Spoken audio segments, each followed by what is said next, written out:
Muy buenas tardes, profesor. En esta oportunidad, mi persona, Jefferson Sebastián Fernández Morín, va a presentar el tema de listas ordenadas dobles en el programa diseñado en el lenguaje de programación de Java en el entorno de NetBeans. Para empezar, vamos a presentar a los integrantes de mi grupo, que son las personas Marco Freddy Paredes Palomino, mi persona, Jefferson Sebastián Fernández Morín, Dianela Esther Jiménez Panes, Joseph Marisabel Torres Linares y Darwin Joel Tocas León. Bien. Para presentar el tema, vamos a escoger lo que es el tema de listas ordenadas, dobles, como lo habíamos mencionado, y vamos a hablar un poco sobre el origen, qué es las listas ordenadas, las ventajas y desventajas, y el programa como tal. Lo vamos a mostrar y al final nuestras conclusiones que hemos hecho sobre este programa. Bien, empezamos mostrando el origen del programa. Bien. Las listas enlazadas fueron desarrolladas en 1955-56 aproximadamente por Cliff Shaw y Herbert Simon en Rand Corporation, como la principal estructura de datos para su lenguaje de procesamiento de la información, IPL.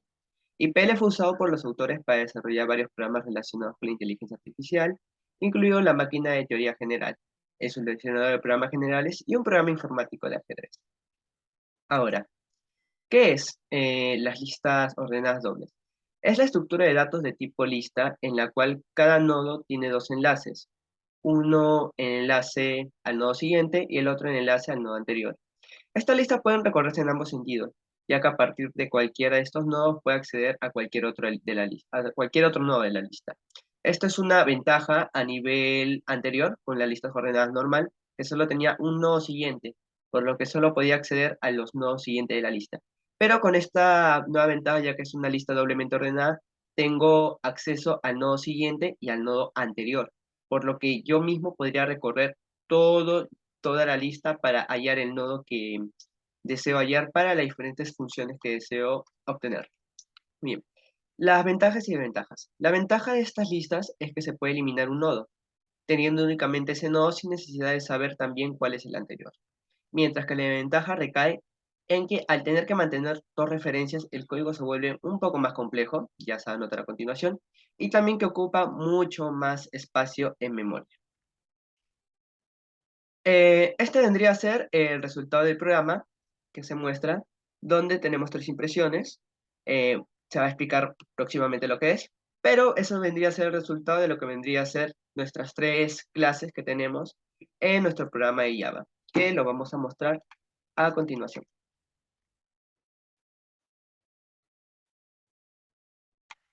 Muy bien, acá tenemos primero lo que es la clase nodo. En lo que es la clase nodo tenemos tres tipos de datos. El atributo primero, que es un int, que se llama nodo, el segundo atributo, que es un siguiente de tipo nodo, de la misma clase, y el tercero que también es un nodo del tipo anterior. Y al final lo inicializamos, donde el dato va a ser igual al dato, y los datos siguiente y anterior van a ser igual a null. Esto va a servir como base para lo que vamos a hacer a continuación, armar nuestra lista ordenada que se muestra aquí. Muy bien. Para armar nuestra lista ordenada necesitamos primero dos argumentos. Dos atributos. Estos dos atributos van a ser los principales, ya que vendría a ser el nodo del inicio y el nodo del final, ya que como lo habíamos mencionado, vamos a recorrer todos los nodos, teniendo lo que era el nodo de inicio y el nodo de final, básicamente. Primero, tenemos lo que es la lista ordenada, inicializamos los primeros nodos, que son los nodos de inicio y nodo de final, como null. Luego tenemos un método boolean, que lo vamos a llamar lista vacía, en el que se menciona lo siguiente. Si el inicio es igual a null, retorno true. En caso contrario, retorno false. ¿Qué significa esto? Que si el inicio es igual a null, significa que no hay ningún dato agregado a la lista. Por lo que si no se tiene ningún dato agregado a la lista, vendría a ser el primer dato. Entonces la lista obviamente va a estar vacía, por eso retornamos true. Caso contrario, que no tenga un null, significa que la lista tiene cualquier tipo de dato, por lo que obviamente la lista tiene datos y retornamos un false, ya que la lista no estaría vacía. Muy bien. Para el método de inserción tenemos dos métodos que se muestran a continuación, el insertar al inicio como insertar al final, ya que esto al ser una lista doblemente enlazada, tiene esta ventaja. Podemos insertar tanto al inicio como al final de la misma lista. Muy bien. Para mostrar el insertar al inicio, tenemos lo que es primero un parámetro que es de tipo integer, que ese va a ser el dato que vamos a ingresar. Creamos un nodo que le llamamos nuevo y le ingresamos el parámetro del dato. Ahora, con este nodo vamos a entrar a una condicional simple que nos dice si la lista está vacía. Si está vacía, significa que no tiene datos y agregamos este primer nodo como dato del inicio y el final, ya que al ser el primer elemento va a ser tanto su inicio como su final. En caso contrario, vamos a decir que el nuevo punto siguiente va a ser igual al el inicio punto, el dato anterior va a ser igual al nuevo, y el inicio va a ser igual al nuevo, ya que recuerde que esto es el inicio, perdón, este es el insertar al inicio de toda esta lista. Y al final retornamos esta misma lista ordenada. Luego tenemos lo que es insertar, pero al final de la lista, por lo que seguiría el mismo método, crea un nuevo nodo, le ingresa el dato, ve si la lista está vacía, si la lista está vacía, bueno, lo ingreso al inicio de todas maneras. Y si no, hago que ahora el final, punto siguiente, va a ser igual al nuevo nodo que estoy ingresando. El nuevo nodo con su parámetro anterior va a ser igual al final. Y el final va a ser igual al nuevo nodo que estoy ingresando, ya que esto se tiene que agregar, como mismo dice acá, al final de la misma lista. Y por último, retorno la misma lista ordenada. Luego de esto, tenemos el método eliminar, en el cual vamos a mostrar cómo se elimina lo que es cualquier tipo de nodo dentro de esta lista. Para lo que necesitamos primero un parámetro, que es el parámetro de entrada, que va a ser el valor, el mismo dato, y creamos una variable nodo de tipo de nombre actual, un boolean encontrado que lo vamos a iniciar con false, y un actual que va a ser igual al inicio. Y vamos a dar primero un while, que este while va a cumplir dos condiciones. Mientras actual sea diferente de null y sea diferente de encontrado, entonces, ¿qué es esto? Básicamente encontrado lo necesitamos como false. Y diferente de encontrado, perdón, diferente de false es true. Entonces, esto se va a dejar de cumplir cuando esto ya no valga false, valga un true. Por lo que esto en total su contrario sería un false. Y si cumple esta acción también, terminaría el ciclo while. Entonces, encontrado va a ser igual a la respuesta de esto. Si actual.dato es igual a entrada. Si cumple, va a ser un true, y si no, va a ser un false. Y luego vamos a dar una condicional, que va a hacer que diferente de encontrado, o sea que si esto va a cumplir siempre y cuando encontrado sea false, ya que este false, su contrario lo convierte en true, y cumple la condición, va a ser que igual, que el actual va a ser igual al actual punto siguiente. Y termina acá el ciclo while. Luego hacemos un método condicional if, donde actual sea diferente de null, y dentro de esto hacemos otro método condicional que nos dice que si el actual es igual al inicio, entonces el inicio va a ser igual al actual punto siguiente. Dentro de esto también otra condicional que dice que el actual punto siguiente sea diferente de null. Para esto, entonces cumpliría que el actual punto siguiente punto anterior va a ser igual a null. Si no, si dentro del primer if, si el actual punto siguiente es diferente de null, entonces el actual punto anterior punto siguiente va a ser igual al actual punto siguiente. Y si no, el actual punto siguiente punto anterior va a ser igual al actual punto anterior. Si no, el actual punto anterior punto siguiente va a ser igual a null.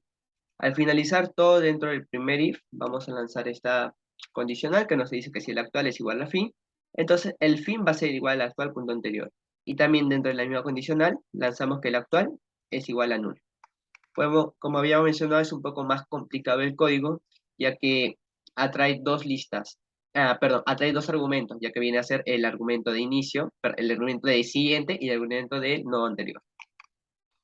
Muy bien, para visualizar la lista es un método un poquito más sencillo, donde mencionamos un nodo, le ponemos n, y este nodo va a tener el inicio de todos los nodos. Y vamos a decir que mientras n sea diferente de null, imprimimos el dato y luego le damos el valor siguiente. Así que nos imprimirían todos los datos hasta que el valor punto siguiente sea null. Y cuando este valga null, significa que ya no tiene un dato y la lista se acabó, llegó a su tope. Entonces esto va a cumplir y el while se va a acabar y me va a imprimir todos los datos que necesito. Luego vamos a hacer un método de ordenamiento de una manera de tipo burbuja que se va a mostrar a continuación para ordenar de menor a mayor de manera ascendente nuestra lista. Primero tenemos un nodo con índice llamado índice y otro subíndice y al final un nodo llamado índice menor. Entonces, lanzamos un for en el cual el índice va a ser igual a inicio, hasta el índice sea diferente en 1, donde índice va a ser igual al índice punto siguiente. Dándose acá lo que es un incremento, ya que este índice punto siguiente me va a llevar tanto, tanto, tanto, hasta que avance, avance, avance lo que es el índice del nodo. Y cuando valga null, significa que ya se acabaron los datos de la lista. Luego, el índice punto menor va a ser igual a índice, y hacemos otro for de manera muy parecida, donde el primer argumento, que va a ser igual a subíndice, va a ser igual a índice punto siguiente, hasta que igual subíndice sea diferente de null. Y avanzamos de uno en uno con el subíndice siendo igual a subíndice punto su valor siguiente. Luego lanzamos una condicional donde dice que si el índice menor punto dato es mayor que el subíndice punto dato, entonces el índice menor va a ser igual al subíndice. Y luego de esto, para finalizar, decimos que si el índice es diferente de índice menor, llamamos al método de intercambio. Como había mencionado, este método de intercambio hace un pequeño método de tipo ordenamiento burbuja, en el cual tenemos un nodo A y un nodo B, un integer, que lo vamos a llamar auxiliar, y dentro de este auxiliar vamos a guardar el dato de A. Entonces ahora, el valor de A, que ya está guardado dentro del auxiliar, va a ser igual al valor de B. Y el valor de B va a ser igual ahora al dato que hemos guardado del valor de A que está dentro del auxiliar. Y así básicamente estamos haciendo que el valor del nodo A sea el valor del nodo B y el nodo B sea el valor del nodo A. Todo gracias a este auxiliar.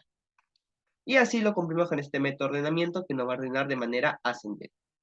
Para finalizar, imprimimos lo que es el programa y tenemos acá mostrando lo que son los métodos de insertar al inicio, insertar al final, visualizar la lista, eliminar y para finalizar el método ordenar. Imprimimos el programa y nos muestra lo que es en consola. ¿Qué realizamos? Realizamos lo siguiente. Primero, creamos una lista ordenada llamado lista y realizamos los siguientes métodos. Primero realizamos un método insertar al inicio. Entonces, esto nos va a insertar obviamente al inicio del método. Entonces nos inicia un 15 como primer valor. Luego, nos lanza otra vez insertar al inicio, que es un 20. Si lo imprimimos por acá, tendría que imprimirse de esta forma. Dice que el primero es un 15. Ya, perfecto. Ahora, otro insertar al inicio, que nos lanza que es un 20. Ahí, entonces se insertaría por acá. Luego, otro insertar al inicio, que es un 50. Igualmente se insertaría por acá, un 50. Ahora nos lanza, inserta al final un 200, un 200. Y luego inserta al final un 28, un 28. Entonces, esto de manera vertical tendría que imprimirse de la siguiente manera, que se imprime acá. 50, 20, 15, 18, 200 y 28 para finalizar. Entonces se cumplió la primera condición. En la segunda, que nos dice que no va a eliminar el 50 y el 15. Entonces, de esta misma lista se va a eliminar tanto el 50 como el 15. Así que nos tiene que imprimir de la siguiente manera. Que está impresa acá el 20, el 18, el 200 y el 28. Como última variable, nos ordena la lista. Entonces, este valor de acá se tiene que básicamente solo ordenar. Nos ordena el 18, el 20, el 28 y el 200. Y con esto terminaría ordenándose toda la lista. Y con esto finalizaría lo que sería el proyecto. Bien. Para terminar, antes de iniciar la despedida, hemos acordado que esto es un proyecto pequeño de tipo Java para lo que es la explicación de las listas ordenadas dobles. Estas listas ordenadas dobles, en este caso, estas listas tienen como función en la vida real muchas, ya que se muestran como las listas, que son en varias, como son las listas de alumnos, las listas de un registro, las listas de las bases de datos. Esto tiene mucho valor, especialmente en la programación, ya que al ser una lista que está doblemente ordenada, siendo el dato anterior y el dato siguiente, cumple lo que es mi condición para poder encontrar cualquier tipo de nodo. Y esto nos sirve mucho como es en la programación que se muestran los diferentes métodos, como son los métodos de la lista en el tipo ArrayList, donde puedo recorrer todos los métodos de una lista. Bueno, para finalizar, en las conclusiones del caso, se puede mencionar que esta lista tiene mucha utilidad tanto en la vida real como son las listas normales, o como en la programación que lo usamos, tanto en programas de Java, de Python, en la misma base de datos, se puede usar bastante esto, ya que podemos guardar diferentes tipos de datos que podemos usarlos mucho después, dependiendo de las funciones que nosotros le demos. Bien, para la despedida, un agradecimiento a las personas que estén viendo el video y al profesor, y muchas gracias por su atención. Gracias.